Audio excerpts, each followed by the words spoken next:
షేర్లింగంపల్లి నియోజకవర్గం వివేకానంద నగర్ డివిజన్లోని Madhavaram Nagar colony A block, Mallikarjuna welfare association, Venkateswara Nagar 33 block, Nallapochamma టెంపులలో స్థానిక మహిళలతో కలిసి బతుకమ్మ సంబరాల్లో పాల్గొన్నారు వివేకానంద నగర్ డివిజన్ కార్పొరేటర్ మాధవరం రోజాదేవి రంగారావు.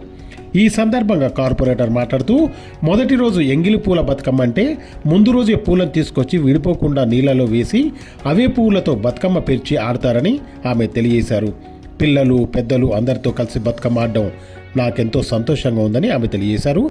తెలంగాణ రాష్ట్రం రాకముందు కేవలం తెలంగాణలోనే బతుకమ్మ ఆడేవారని, తెలంగాణ రాష్ట్రం ఏర్పడి కేసీఆర్ ముఖ్యమంత్రి అయిన తర్వాత ప్రపంచవ్యాప్తంగా బతుకమ్మ ఉత్సవాలు ఘనంగా నిర్వహిస్తున్నారని కార్పొరేటర్ శ్రీమతి మాధవరం రోజాదేవి రంగారావు తెలియజేశారు.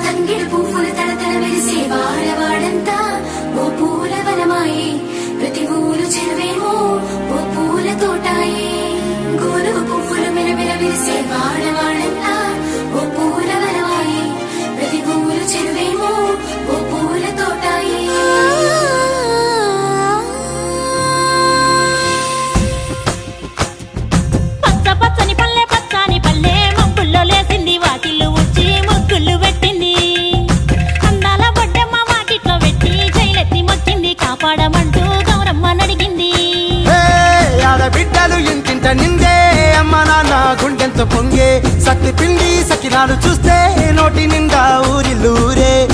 పొద్దున్నే తమ్ముళ్ళు లేచి పూల కోసం బయలెల్లి ఉరికే శాపపరిచి వాకిళ్లలోన చెల్లెళ్ళంతా బతుకమ్మ పేర్చే.